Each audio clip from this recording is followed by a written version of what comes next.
वक्त जब रात की काली चादर में था, चकमगाता हुआ एक दिया वासना और हिंसा के हाथों बुझा। उसकी ज्योति मगर आज भी सबकी यादों में है। हमसे वो ज्योति है पूछती, जो हुआ क्यों हुआ? जो हुआ था वो कब तक यूं ही आखिर होता रहेगा। मुझको तुम याद करते हो, बस इतना काफी नहीं है। वासना और हिंसा के इस गंदे सैलाब को रोकना है तुम्हें। खुद से पूछो कि इसके लिए तुमको करना है क्या, सबको करना है क्या।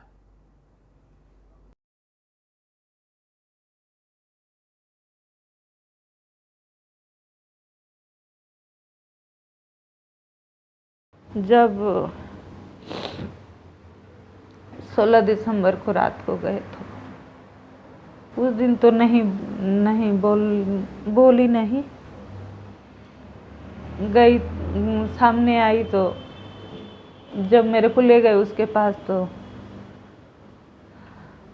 आंखें खोली तो मैंने उसके सिर पे हाथ रखा तो उसकी आंख भर गई, लेकिन आंसू बाहर नहीं निकले। पर मुझे हाथ से ऐसे कि चिंता मत करो, हम ठीक हैं। हॉस्पिटल में थी। मुझे उसने कभी ये नहीं जताया कि मुझे बहुत तकलीफ है।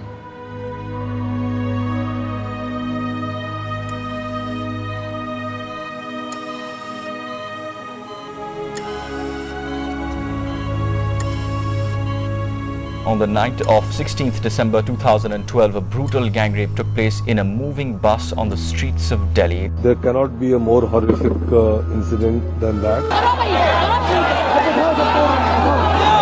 72 hours after that brutal rape of a student in Delhi, an angry nation has come together for justice.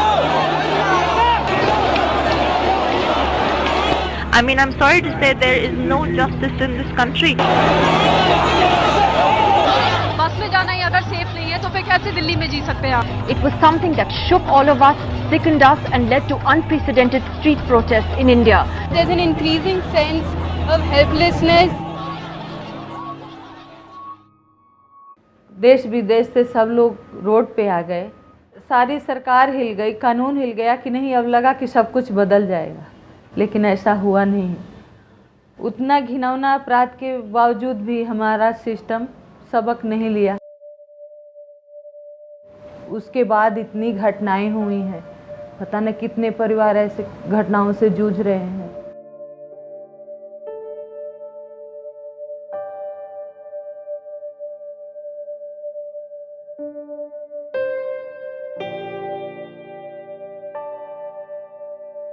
ऐसा तो केस हमने देखा ही नहीं कि इतने इंटरनेशनल लेवल का केस हो और सुप्रीम कोर्ट में जाकर 19 महीने से बंद पड़ा है। कोई एक हमारी बेटी की बात नहीं है, ये तो इसको पूरा विश्व जानता है कि ये केस कैसी है, तब भी इसका कुछ नहीं हो रहा है। तो आम केस है, उनका क्या होना है? मुझे ये भी नहीं पता कि हमारे केस में हो क्या रहा है, वकील कौन है। कभी मेरे को न हमारे वकील से बात हुई, न किसी से बात हुई। जैसे कोई केस 25 साल में फैसला आता है, 10 साल में आता है, 20 साल में आता है। तो अब हमें यहाँ पे डर लगने लगा है कि कहीं हमारी उम्र न ख़त्म हो जाए इस फैसले के इंतज़ार में।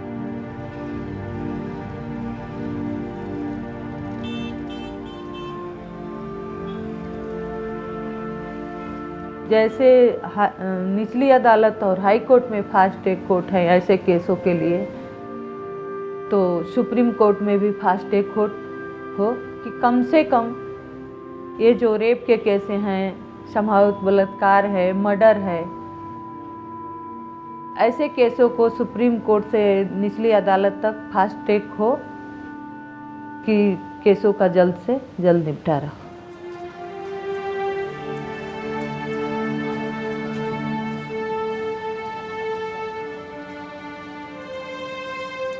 मेरा संघर्ष कहीं न कहीं नाकाम हो गया कि 3 साल पे बरसी है बच्ची की और एक उसका दोषी छूट रहा है।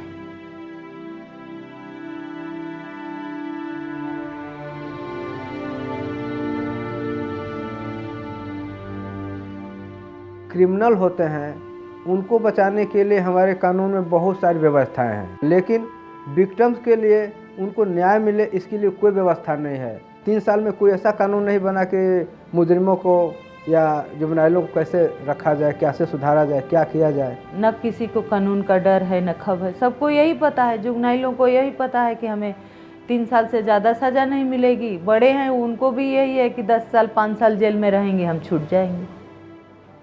जिसका सामने प्रमाण है कि रोज़ घटनाएं होती हैं।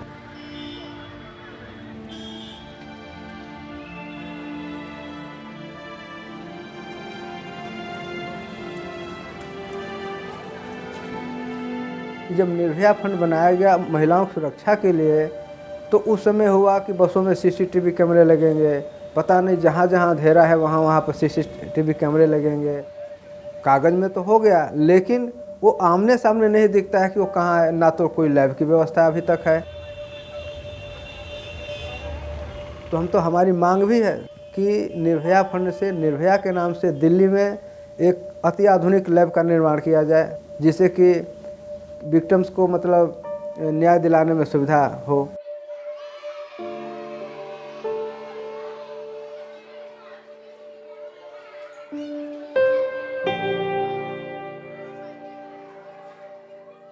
आज हमारे घर में आज हमारी बच्ची रहती तो 27 साल की हो जाती। घर में एक डॉक्टर होता, कैसे भूल जाऊं कि नहीं चलो जो हो गया हो गया। नहीं, मुझे तो इंसाफ चाहिए। हमारा क्या कसूर था? एक बेटी पैदा करना हमारा कसूर था कि हम भुगत रहे हैं दर दर जा करके। सबके मन में एक चिंता बना हुआ है, सब लोग डरे हुए हैं। अगर नहीं डरा कोई तो हमारी सरकार नहीं अभी तक डरी है। मैं इसलिए अपने आप को तैयार करती हूँ, हर रोज़ टूटती हूँ, हर रोज़ तैयार करती हूँ कि हमारे जैसे कोई और खड़ा हो जाए, उसको देख के कोई और खड़ा हो जाए और इस अपराध के खिलाफ आवाज़ उठाए, तो हमें ना सही कम से कम हमारे बच्चों को तो अच्छा माहौल मिलेगा, हमारे बच्चे तो सुरक्षित रहेंगे। इसलिए ये आवाज़ को उठाना ज़रूरी है, इस सोच को बदलना बहुत ज़रूरी है। अकेला मैं नहीं हूँ, आज समाज मेरे साथ है। ऐसा नहीं है अकेला तब होता जब हमारे साथ समाज खड़ा नहीं हुआ होता। जितने भी हमारी बच्चियों के साथ ऐसा हुआ है, चाहे हमारे केस से पहले चाहे बाद में, उन सबको इंसाफ मिले। और जब तक नहीं इंसाफ मिलेगा मुझे, मैं हर संभव कोशिश करूँगी और जब तक शरीर में जान रहेगी मैं लड़ती रहूँगी।